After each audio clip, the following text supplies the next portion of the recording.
नमस्कार दोस्तों, मैं रत्नेश सर आप सभी का स्टडी 91 में स्वागत करता हूं। और कैसे हैं आप सभी? उम्मीद करता हूं आप सभी स्वस्थ होंगे, जहां भी होंगे मस्त। दोस्तों, आज बहुत ही इंपॉर्टेंट टॉपिक लेके आया हूं आपके सामने, जिससे कि आपके एग्जाम में हर बार, जैसे चाहे वो सीटेट का एग्जाम हो या यूपी टेट का एग्जाम हो या सुपर टेट का एग्जाम हो, आपके हर एग्जाम में इन टॉपिक से हमेशा एक या दो क्वेश्चन जरूर पूछे जाते हैं। दोस्तों, कुछ बहुत ही महत्वपूर्ण तत्व, आखिर सिद्धांत किसने दिया था? जैसे कि दोस्तों, आपके सूर्य एवं अंतर्दृष्टि का सिद्धांत किसने दिया था आपके क्रिया प्रसूत अनुबंध का सिद्धांत किसने दिया था, और किसने कौन से जानवर पर प्रयोग किया था? इन सारी चीजों के बारे में हम दोस्तों 1 बाय 1 जानकारी लेंगे दोस्तों। ठीक है, तो दोस्तों सेशन आज का बहुत ही धमाकेदार और मजेदार होने वाला है। एक बार वीडियो को ज्यादा से लाइक कर दीजिएगा, शेयर कर दीजिएगा दोस्तों। ठीक है, सभी बच्चों को राधे राधे, जय श्री कृष्ण दोस्तों, जय श्री राम। आइए दोस्तों, अपना सेशन स्टार्ट करते हैं। दोस्तों, सबसे पहले आपको कुछ महत्वपूर्ण जानकारियां दी गई हैं। स्टडी 91 में कुछ बैचेस आपके स्टार्ट हो चुके हैं, प्रारंभ हो चुके हैं। हिंदी का बैच, यूपी टेट का, super TET, UP police, PCS और यूसी नेट का। ठीक है, आइए दोस्तों अपना स्टार्ट करते हैं सेशन।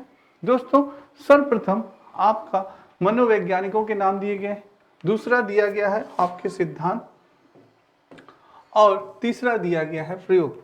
दोस्तों, सर्वप्रथम दिया गया है मनोवैज्ञानिक का नाम, जिनका नाम है इवान पावलोव। दोस्तों, इस मनोवैज्ञानिक का कौन नहीं नाम जानता? दोस्तों, इवान पावलोव ने शिक्षा मनोविज्ञान में इनका बहुत ही महत्वपूर्ण योगदान है। इवान पावलोव ने अनुकूलित अनुक्रिया का सिद्धांत दिया। किसका दिया? अनुकूलित अनुक्रिया का सिद्धांत दिया दोस्तों। और इन्होंने प्रयोग किस पे किया? इन्होंने किया प्रयोग कुत्ते पे। किस पे प्रयोग किया? कुत्ते पर प्रयोग किया दोस्तों। अनुकूलित अनुक्रिया का सिद्धांत दिया पावलोव ने किया दोस्तों कि इन्होंने एक कुत्ते को पिंजरे में बंद कर दिया, और जब घंटी बजाते और कुत्ते के सामने भोजन ले जाते तो उसके मुंह से क्या गिरने लगता था? लार गिरने लगता था। तब इन्होंने क्या किया दोस्तों? ये प्रयोग उन्होंने कई बार किया। ऐसे करते करते दोस्तों उन्होंने घंटी के साथ कुत्ते का संबंध स्थापित किया कि जब जब घंटी बजती थी तब तक कुत्ते के मुंह से लार गिरता था। कुत्ता ये समझ जाता था कि जब जब घंटी बजेगी मुझे खाना मिलेगा दोस्तों। तो वही था दोस्तों, क्या था? अनुकूलित अनुक्रिया का सिद्धांत। क्या था? अनुकूलित अनुक्रिया का सिद्धांत जिसने दिया था? इवान पावलोव ने। नेक्स्ट आते हैं दोस्तों एडवर्ड एल थॉर्नडाइक ने। दोस्तों, एडवर्ड एल थॉर्नडाइक ये भी बहुत ही महान मनोवैज्ञानिक थे, जिन्होंने शिक्षा मनोविज्ञान के क्षेत्र में कई प्रयोग किए दोस्तों। और इनके सिद्धांत का नाम था उद्दीपक अनुक्रिया का सिद्धांत, संबंधवाद का सिद्धांत। और इन्होंने प्रयोग किस पे किया? आप सभी जानते हैं, इन्होंने प्रयोग किया था बिल्ली पे। किस पे किया था? कैट पे प्रयोग किया था दोस्तों। किस पे किया था? कैट पे किया था दोस्तों। एडवर्ड एंड थॉर्नडाइक ने बिल्ली के सामने एक स्टिमुलस रख दिया। क्या रख दिया? एक स्टिमुलस, यानी कि क्या रख दिया था? एक मछली रख दी थी दोस्तों। क्या रख दिया था? एक मछली रख दी थी इन्होंने उसके सामने, और उस मछली को देख के बिल्ली क्या करती थी? प्रतिक्रिया करना प्रारंभ कर दी दोस्तों। ठीक है, यानी कोई भूखा है दोस्तों और उसके सामने आप कोई फेवरेट डिश रखेंगे तो वो प्रतिक्रिया करना प्रारंभ, जाहिर सी बात है, करना प्रारंभ कर देगा। और उन्होंने जिस बिल्ली को जिस बॉक्स में बंद किया था उसी में एक लीवर भी लगाया था। तो जब वह बिल्ली प्रतिक्रिया करना प्रारंभ कर दी दोस्तों, तभी उस बिल्ली का एक बार पंजा उस लीवर पर पड़ जाता है और बॉक्स खुल जाता है दोस्तों। ये प्रयोग इन्होंने कई बार किया, जिससे कि इन्होंने पाया कि जब जब बिल्ली को हम पिंजरे में बंद कर देते थे तो पंजा जो है लीवर पे बिल्ली का कम समय लगने लगा। धीरे धीरे वो समय, पहले ज्यादा समय लगता, फिर उससे कम समय लगा, फिर धीरे से और समय लगा, क्योंकि फिर बिल्ली सीख चुकी थी कि जब पिंजरे को अगर खोलना है तो हमें लीवर पे पंजा मारना पड़ेगा, तभी पिंजरा खुलेगा, नहीं तो नहीं खुलेगा। तो वही था अनुकूलित अनुक्रिया का सिद्धांत, ये उद्दीपक अनुक्रिया का सिद्धांत, ये था आपके एडवर्ड थॉर्नडाइक ने। और फिर आते हैं स्किनर जी की बात करते हैं। तो बीएफ स्किनर भी बहुत ही महान मनोवैज्ञानिक थे, जिन्होंने क्रिया प्रसूत अनुबंध का सिद्धांत दिया था। दिया था क्रिया प्रसूत अनुबंध का सिद्धांत दिया था, और इन्होंने प्रयोग किया था सफेद चूहे और सफेद कबूतर पे। किस पे प्रयोग किया था? सफेद चूहे और सफेद कबूतर पे इन्होंने प्रयोग किया था दोस्तों। इन्होंने कबूतर से 8 बनाने का प्रयास किया। कभी भी पूछते हैं कि स्किनर ने कबूतर को कौन सा अंक बनाने का प्रयास किया था, करवाया था, तो वो था 8 बनाने का प्रयास करवाया था। क्या करवाया था? 8 अंक बनाने का प्रयास किया था दोस्तों। किसने? स्किनर महोदय ने। ठीक है, अब क्लार्क और हल ने दोस्तों कौन सा सिद्धांत दिया था?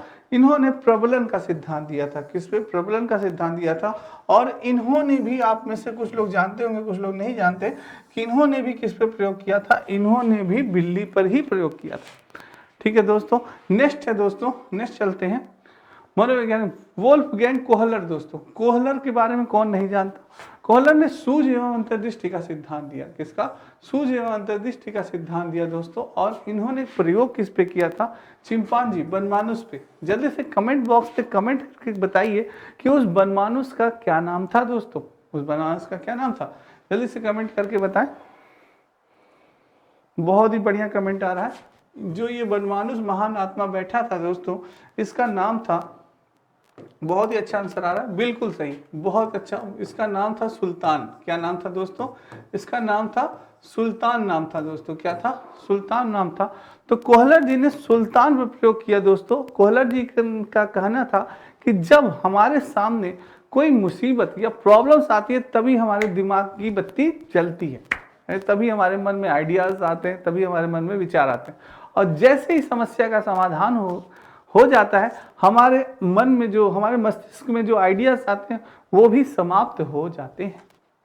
उसी तरह से उन्होंने प्रयोग किया कि जब उन्होंने भूखे चिंपैंजी को, बनमानुष को एक बॉक्स में बंद कर दिया, एक कमरे में बंद कर दिया जो कि भूखा था, तो वो बस उसने केले को तोड़ने का प्रयास किया, वहां से निकलने का प्रयास नहीं किया। पहले वो क्या था? भूखा था, तो उसने सिर्फ केले को तोड़ के खाने का प्रयास किया, वहां से निकलने का प्रयास नहीं किया।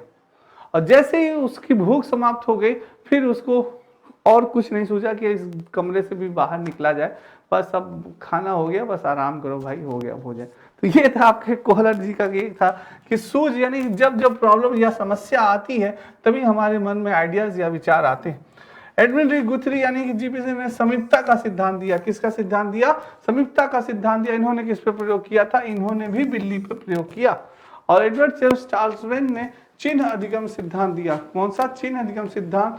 और इन्होंने किस पे प्रयोग किया था? इन्होंने भी चूहे पे प्रयोग किया। और कुर्ट लेविन थे। कुर्ट लेविन ने दोस्तों क्षेत्र सिद्धांत दिया और इन्होंने कमरे के कोने में स्पेस छिपा सांप पर प्रयोग किया दोस्तों। किसे? कमरे के कोने में छिपे सांप पे प्रयोग किया, क्षेत्र सिद्धांत का दिया था इन्होंने। किसने? कुर्ट लेविन ने।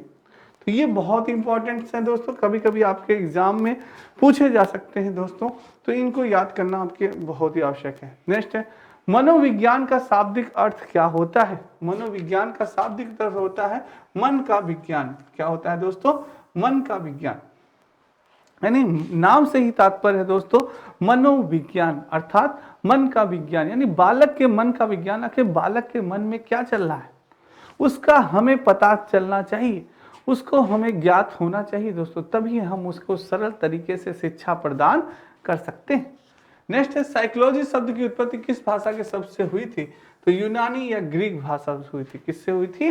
साइकोलॉजी शब्द की उत्पत्ति किस भाषा शब्द से हुई थी दोस्तों? यूनानी एवं ग्रीक भाषा से हुई थी। ठीक है, नेक्स्ट है साइकी शब्द का अभिप्राय क्या होता है? आत्मा। उसी तरह से साइकोलॉजी का अभिप्राय कहा जाता है आत्मा का अध्ययन। दोस्तों क्या कहा जाता है? आत्मा का, कभी कभी आपको पूछा जा सकता है, क्या कहा जाता है? आत्मा का अध्ययन। आत्मा का अध्ययन।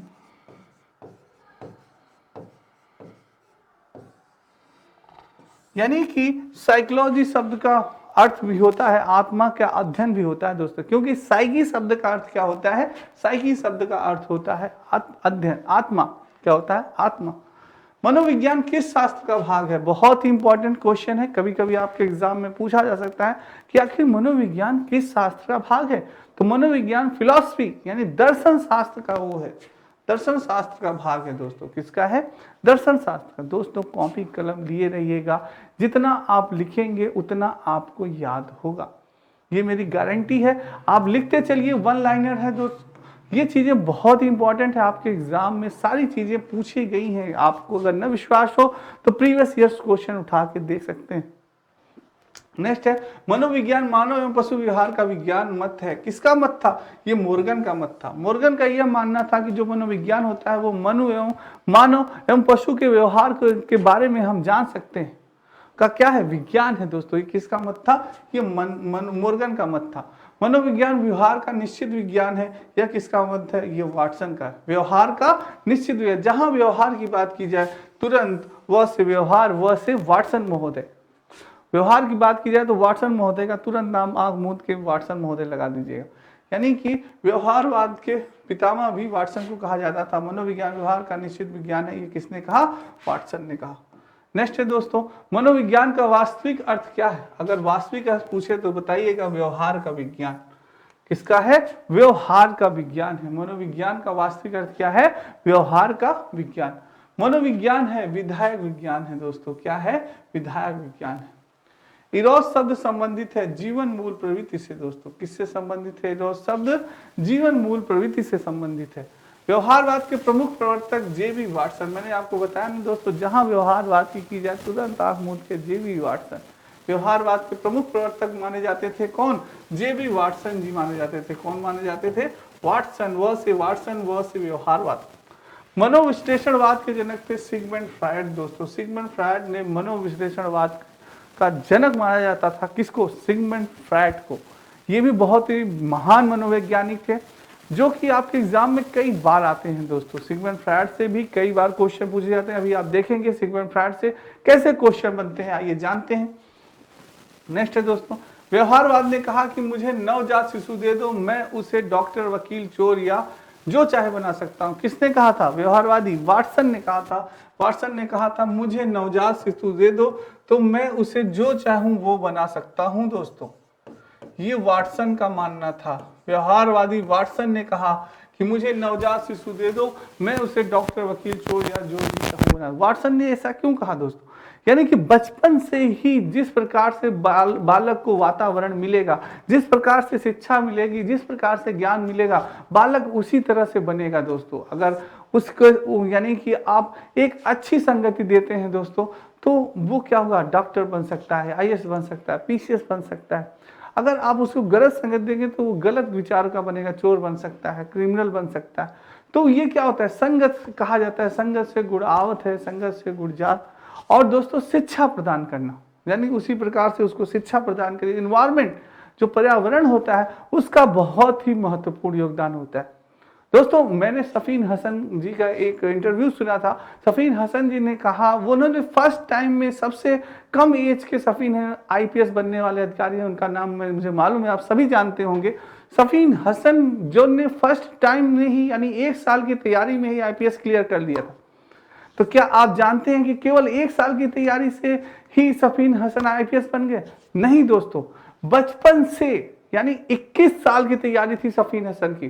सफीन हसन ने अपने इंटरव्यू में बताया कि बचपन से ही मेरा एम था, मेरा टारगेट था कि मुझे आईपीएस बनना था। वही एटीट्यूड था उनके अंदर, वही सारी चीजें थी, वही क्वालिटी। वो बचपन से ही आईपीएस अधिकारी की तरह अपने आप को समझने लगे थे कि एक आईपीएस अधिकारी अगर होता तो इस समय क्या डिसीजन लेता, एक आईपीएस अधिकारी होता तो क्या सोचता, इस समय क्या करता इस समय। तो वो सारी चीजें दोस्तों, वो बचपन से ही वो सारी चीजें उनका माइंड मेकअप हो गया था कि मुझे आईपीएस अधिकारी बनना था। तो वो चीजें होती है, अगर बचपन से जो चीजें अगर आपने जो जिस लक्ष्य को निर्धारित कर लिया है तो उस लक्ष्य को आप पा सकते हैं दोस्तों। कहते नहीं है कि अगर आप किसी भी चीज को चाहें तो सारी इबादत और सारी यानी कि कायनात उसे मिलाने में आपकी कोशिश करती है। तो वही चीज है दोस्तों। तो ये है सिगमंड फ्रायड के अनुसार निम्न में से मन की 3 स्थितियां कौन सी। देखिए मैंने सिगमंड फ्रायड से बहुत ही क्वेश्चन पूछा जाता है। मन की 3 स्थितियां कौन सी थी? चेतन, अर्धचेतन और अचेतन। चेतन, अर्धचेतन किसने की? सिगमंड फ्रायड के अनुसार मन की 3 स्थितियां इन्होंने बताई, चेतन, अचेतन और अर्धचेतन। बहुत बार एग्जाम में पूछा जाता है। और एक चीज है, इदम, ईगो, सुपर ईगो का मानव की संरचना का विभिन्न अंग कौन सा माना जाता है? कौन मानता है? ये भी हमारे सिगमंड फ्रायड ही थे। सिगमंड फ्रायड ने ही ईगो, इदम, ईगो, सुपर ईगो के बारे में मानव की संरचनात्मकता का विभिन्न अंग माना है दोस्तों। किसने? सिगमंड फ्रायड जी ने। नेक्स्ट चले दोस्तों, ये आपकी अपनी हिंदी वीडियो का पेट कॉम्बो, पेट बुक, आर की बहुत ही इंपॉर्टेंट पुस्तकें हैं जिन्हें आप ले सकते हैं और इनको आप कहीं भी मंगा सकते हैं। इसका कोई भी चार्ज नहीं लगेगा, फ्री डिलीवरी है दोस्तों। और इस नंबर पे आप कॉल कर सकते हैं अगर आप कोई दिक्कत या परेशानी होती है दोस्तों।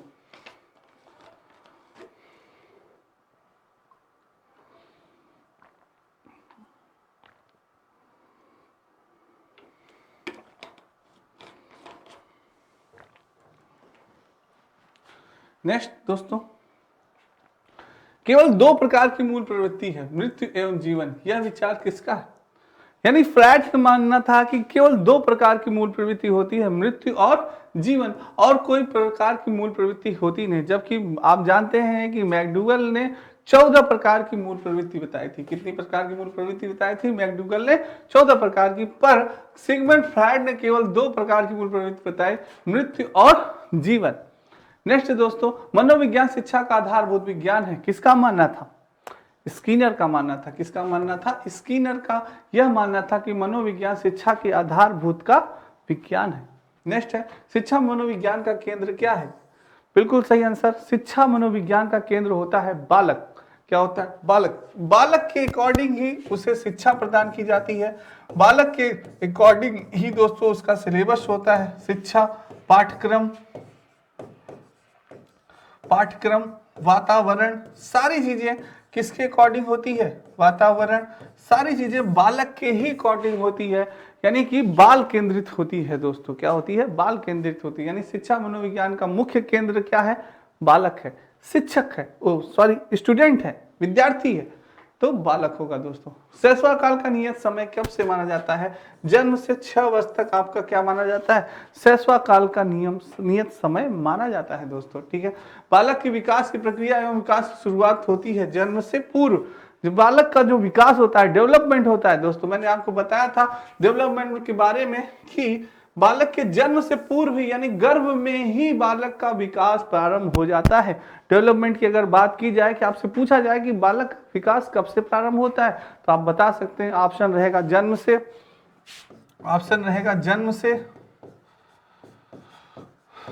दूसरा ऑप्शन रहेगा जन्म से पूर्व,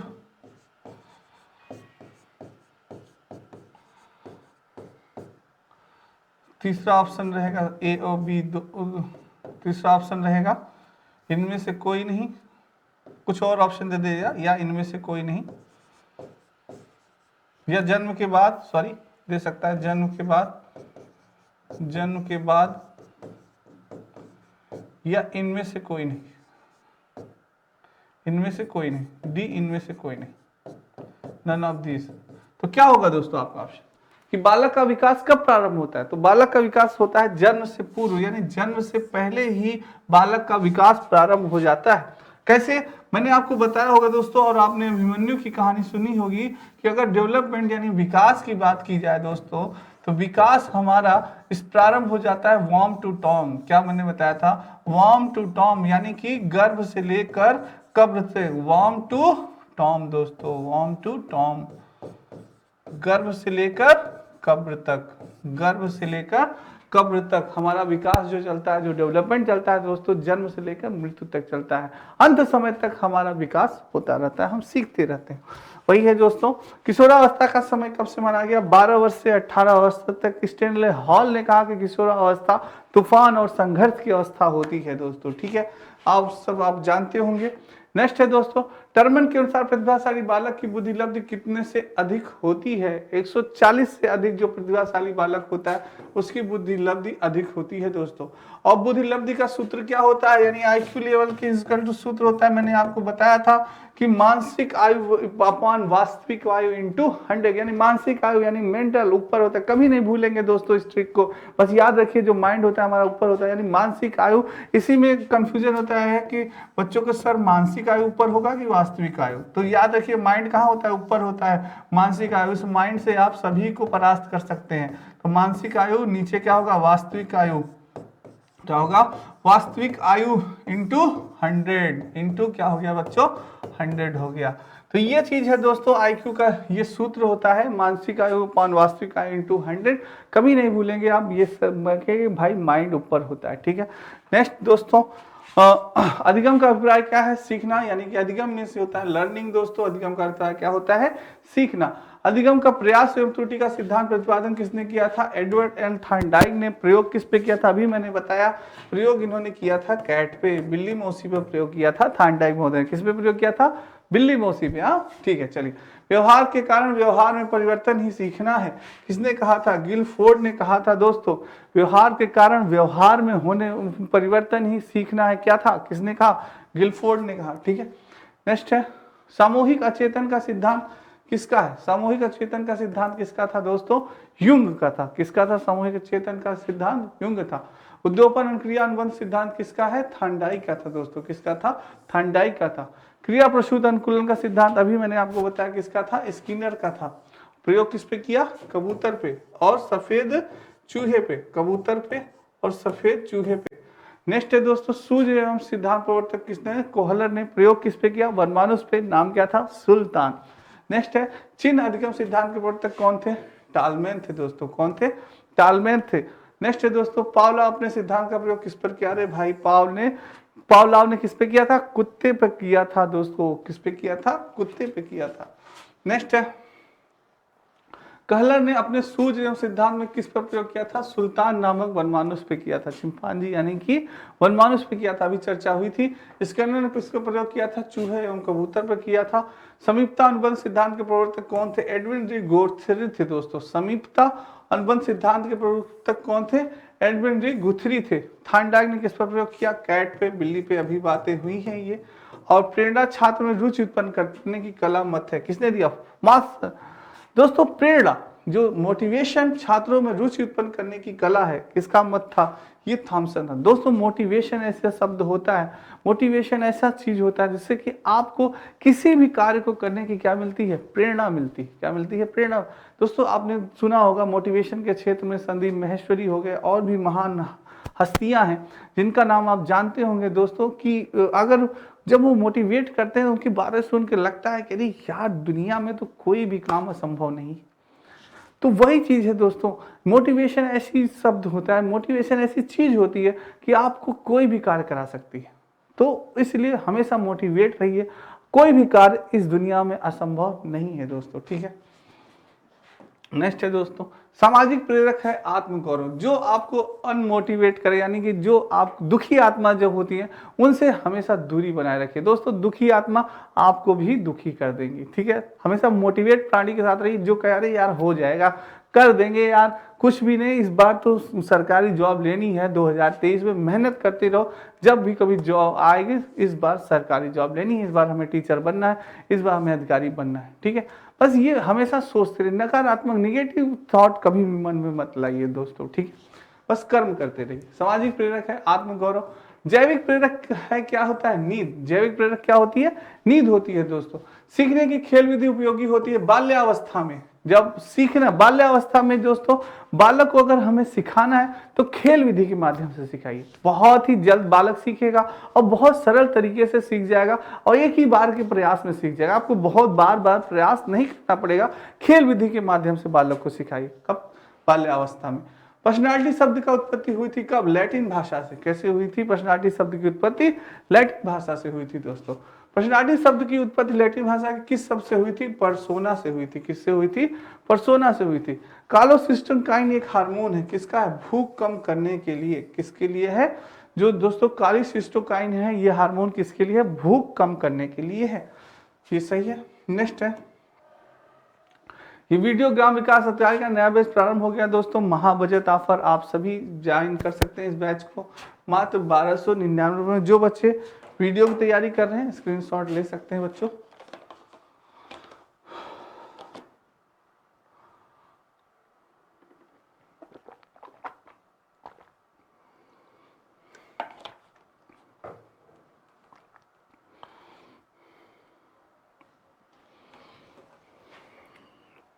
आइए बच्चों स्टार्ट करते हैं। थर्स्टन तथा लिकर्ट का संबंधित किस मापन से है? अभिवृत्ति से है। जो थर्स्टन थे और लिकर्ट थे दोस्तों, इनका संबंध किससे था? इनका संबंध अभिवृत्ति से था।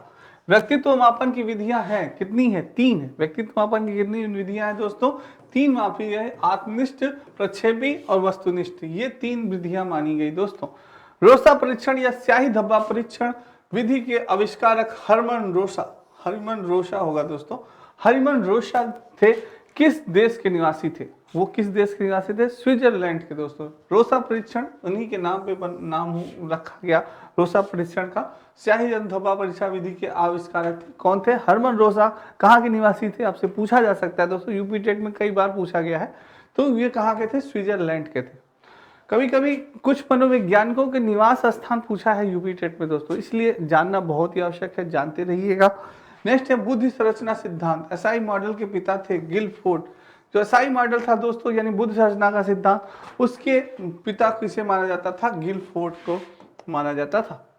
बुद्धि के द्विखंड सिद्धांत के प्रतिपादन किसने दिया था? अरे कौन नहीं जानता भाई, Spearman, second man, Spearman, second man, यानी बुद्धि के द्विखंड सिद्धांत। द्विखंड यानी सेकंड यानी स्पीयरमैन, यानी से स्पीयरमैन। तुरंत याद रखिए बुद्धि के द्विखंड, अरे रत्ने सर बनाया था। सेकंड यानी कि स्पीयरमैन, तुरंत कभी नहीं भूलेंगे दोस्तों, किसने किया था? स्पीयरमैन ने किया था। बुद्धिलब्ध, आईक्यू का आविष्कार किसने किया था? टर्मन ने किया था। किसने किया था? टर्मन ने किया था 1916 में, 1916 ईस्वी में टर्मन ने किया था बुद्धिलब्ध आईक्यू का आविष्कार। ठीक है, तुरंत आईक्यू का आविष्कार किसने? अरे टर्मन ने किया था। शैशवावस्था में सीखने की प्रक्रिया का स्वरूप क्या होता है? सीखने की प्रक्रिया में तीव्रता होती है। जो बालक होता है शैशवावस्था में सबसे तीव्र गति से सीखता है। कहा जाता है कि युवा अवस्था में जितना व्यक्ति सीखता है उसका 4 गुना बालक शैशवावस्था में ही सीख लेता है। सोचिए 4 गुना दोस्तों, 4 गुना बालक शैशवावस्था में ही सीख जाता है। क्या बात है, उसके माइंड का विकास हो जाता है। क्या बात है, बहुत बढ़िया। तो सन 1992 में किसने हिंदुस्तानी बीने साइमन परीक्षण का प्रकाशन किया था?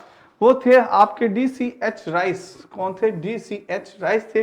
उन्होंने 1992 में हिंदुस्तानी बीने साइमन परीक्षण का प्रयोग किया था दोस्तों। टेस्ट है TAT परीक्षण के कार्डों की संख्या कितनी होती है? कई बार पूछा गया है TAT कार्डों के परीक्षणों की संख्या कितनी होती है? तो 31 होती है दोस्तों। कितनी होती है? 31 होती है, 31 होती है। बहुविधात्मक प्रज्ञा का प्रत्यय दिया था किसने? हार्वर्ड गार्डनर ने दिया था। बहुविधात्मक प्रज्ञा का प्रत्यय किसने दिया था?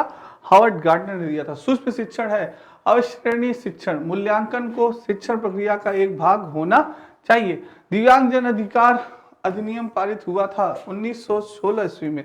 दिव्यांगजन अधिकार कब अधिनियम पारित हुआ था दोस्तों? 1916 में हुआ था। थ फ च ध्वनियां क्या है? स्वनिम ध्वनियां है दोस्तों। ये क्या मानी जाती हैं?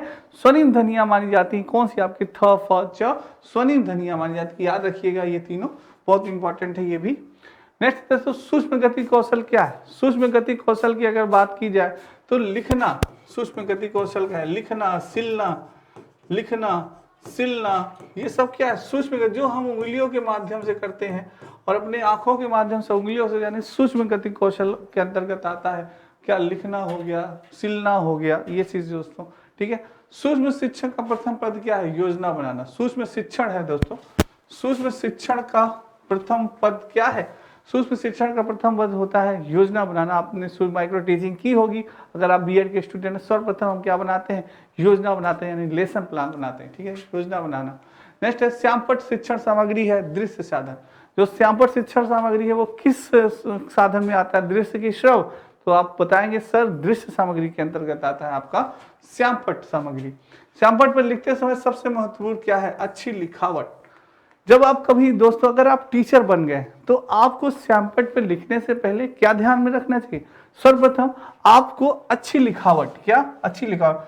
और दूसरा अक्षरों का वो दोस्तों, जो अक्षरों यानी कि कितने बड़ा और छोटा, आपको ये अंदाज होना चाहिए कि मैं जो अक्षर लिख रहा हूं वो मेरे पीछे जो बैठा मेरा बालक है उसको दिख रहा है कि नहीं दिख रहा। तो ये चीजें बहुत ही ध्यान देनी पड़ती है श्यामपट्ट पे आपको। और कोशिश करिए कि सुस्पष्ट और अच्छे ढंग से लिखने का प्रयास करिए, जिससे बालक को सही पूर्वक दिखाई दे और अक्षरों को यानी कि जितना बड़ा बालक को पीछे वाले को दिखाई दे उतना प्रयोग करिए दोस्तों। ठीक है, ये बहुत ही आवश्यक है।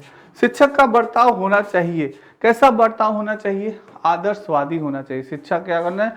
आदर्शवादी होना चाहिए। कोई भेदभाव नहीं रखना चाहिए बालकों के प्रति। सब शिक्षक के लिए एक समान हो, चाहे हिंदू हो, मुस्लिम हो, सिख हो, अमीर हो, गरीब हो, काला हो, यानी कि गोरा हो, कुछ भी हो दोस्तों, हर शिक्षक के लिए एक समान। अगर आपने जहां भेदभाव रखा वहीं आपकी शिक्षा क्या हो गई?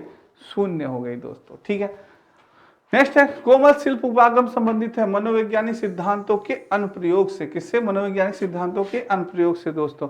राष्ट्रीय दृष्टिबाधित संस्थान NIVH स्थित कहाँ पे है? देहरादून में। याद रखिएगा दोस्तों, कई बार पूछा है NIVH कहाँ स्थित है, यानी राष्ट्रीय दृष्टिबाधित संस्थान देहरादून में। शिक्षा की प्रक्रिया के अंग होते हैं शिक्षक, शिक्षार्थी और पाठ्यक्रम।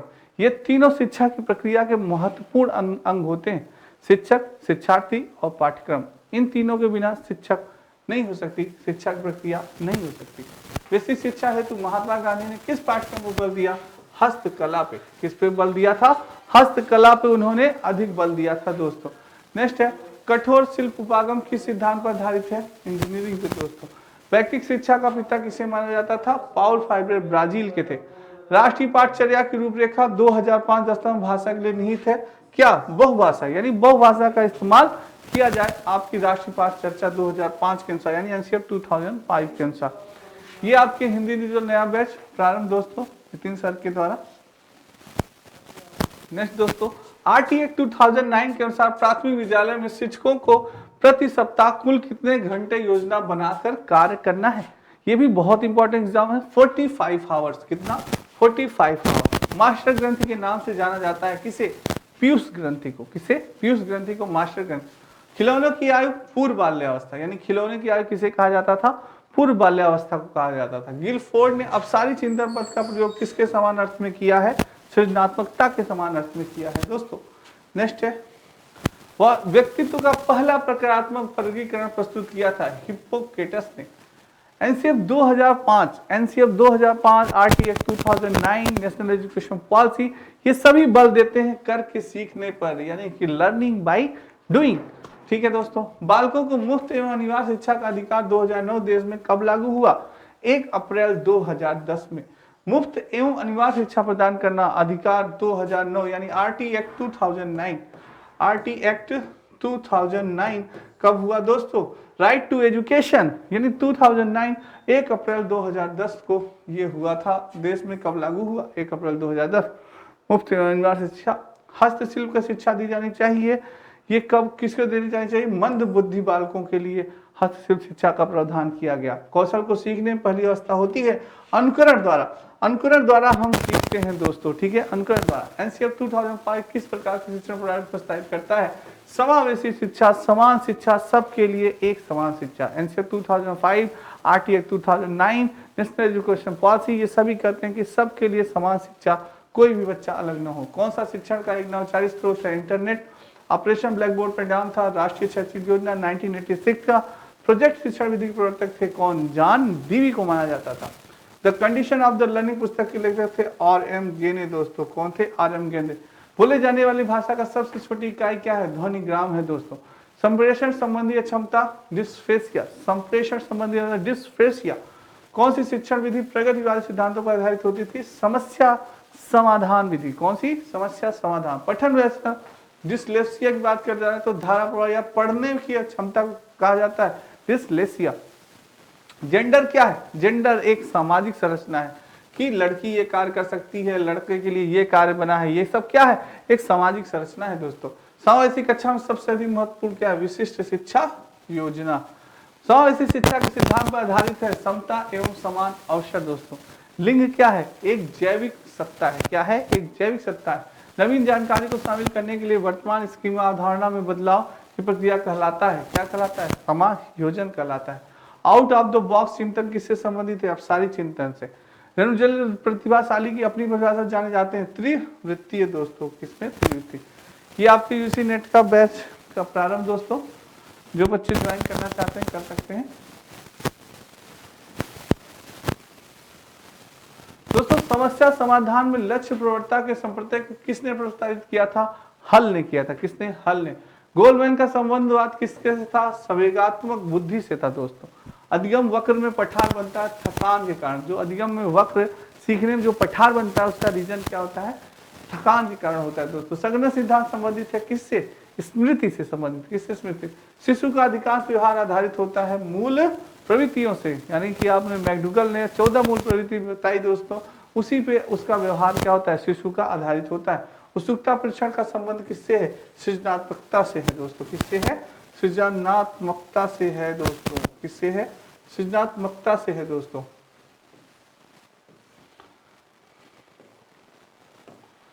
किससे दोस्तों? सृजनात्मकता से। ठीक है।